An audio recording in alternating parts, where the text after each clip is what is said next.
Assalamualaikum warahmatullahi wabarakatuh. Waalaikumsalam. Terima kasih Pak kesempatannya terkait dengan euforia penghafal Quran tadi Pak. Oh iya. Jadi yang saya tahu mungkin salah satu alasannya itu adalah bahwa ada hadis bahwa nanti anak ini akan memberi mahkota kepada orang tuanya di akhirat gitu dengan dia menghafal Al-Quran. Kedua juga kalau dari sejarah-sejarah kan imam-imam itu Pak umur 7 tahun itu udah pada hafal begitu ya. Jadi mungkin di situ orang semacam ya melihat inilah mempertimbangkannya begitu. Jadi kira-kira menurut Ustadz kalaupun sudah misalnya hafal Quran terus juga katakanlah dihafal SD terus nyambung sekolah biasa itu kira-kira gimana? Kira-kira apanya gitu? Arahnya gitu Ustadz, terima kasih.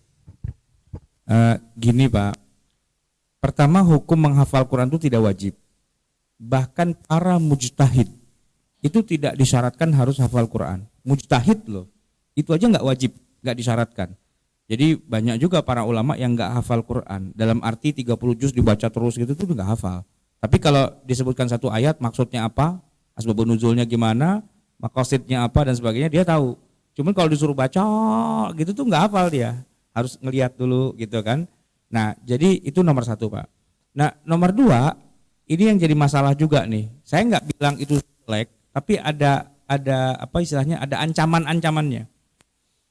Orang menghafal Quran berarti dia sudah harus siap untuk menjaganya terus seumur hidup, ya kan?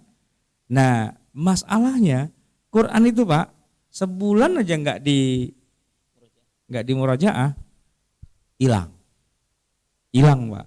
Jadi kalau kita bangga anak kita tuh hafal Quran, sebenarnya kalau saya malah khawatir. Karena itu hafal adalah sesuatu yang sifatnya sementara. Antum kan kuliah di Lipia kan, lulus sampai semester 8, berarti sudah 8 juz dong. Pernah. Tapi sekarang hafal nggak 8 juz? Banyak hilang lagi kan, karena nggak kita murojaah sehari-hari. Jadi itu memang mahkota Pak, tapi mahkotanya itu piara bergilir gitu. Dia tidak mahkota yang tetap ada terus. Kecuali mereka yang tiap hari murojaah aja terus. Nah itu lain cerita. Quran udah kayak, baca Quran itu udah kayak baca surat Al-Fatihah. Nah, tapi jarang sekali ya orang yang hafal Quran dengan kualitas sebagaimana kita menghafal surat Al-Fatihah gitu. Pak, Al-Fatihah itu saking hafalnya Pak, kita bisa baca tanpa napas 7 ayat itu. Ya kan? Bismillahirrahmanirrahim. Alhamdulillahirabbil alamin arrahmanirrahim maliki yaumiddin iyyaka na'budu wa iyyaka nasta'in shiratal mustaqim shiratal ladzina an'amta 'alaihim ghairil maghdubi 'alaihim waladdallin. Amin. Bisa kan? Coba Bapak baca Al-Baqarah.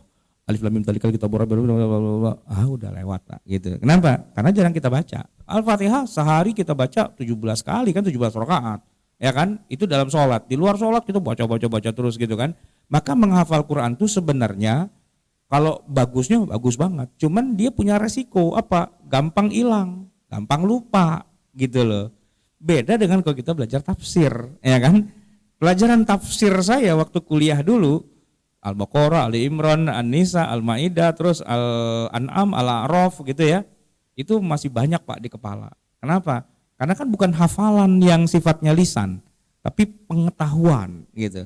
Paling tidak kalau ada orang baca Quran di juz 1 sampai juz 8 ya, terus suruh jelasin, oh gua pernah nulis tentang itu.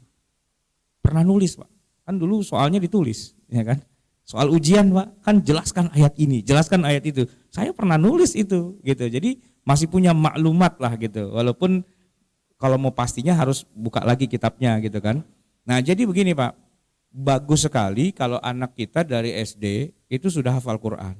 Cuma masalahnya kita di Indonesia adalah SMP dan SMA-nya miss.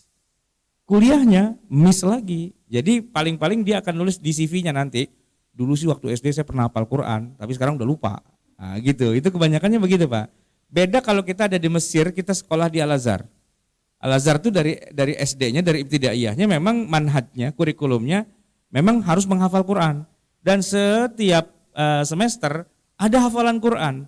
Jadi kalau dihitung-hitung, anak Mesir yang sekolahnya di madrasah Al-Azhar itu udah pasti hafal Quran.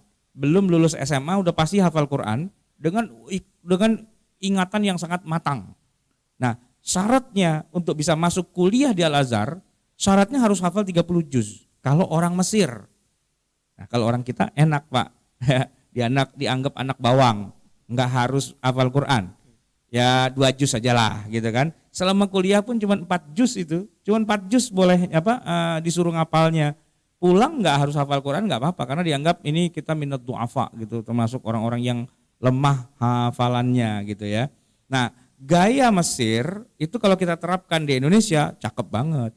Cuman masalahnya nggak ada kesinambungan. Begitu udah SMP SMA dia lupa gitu karena nggak punya kebiasaan untuk membaca setiap hari. Beda dengan para ulama kita yang zaman dulu Pak ya.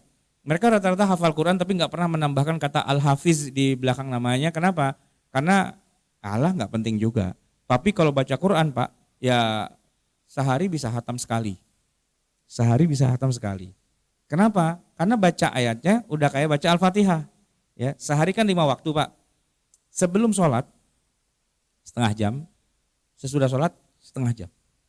Itu 5 waktu Pak. Berarti kan totalnya berapa? 1 jam 1 waktu sholat ya. Sebelum setengah jam, sesudah setengah jam. Berarti kan kalau 5 waktu kan berarti 5 jam. 5 jam tuh selesai baca 30 juz Pak. Itu yang dilakukan oleh Al-Imam Syafi'i rahimahullah. Sehari hatam sekali. Dan kalau sudah masuk Ramadan, sehari hatam 2 kali. Nah tapi tingkat kematangan hafalannya beda sama kita. Kalau kita Pak baru apal juz amma doang jadi imam salah mulu gitu kan. Ya, salah mulu dan akhirnya udah baca yang aneh-aneh balik lagi iza jaa nasrullahi wal fath. Nah, gitu kan malu-maluin sebenarnya kan. Tapi bagus, Pak.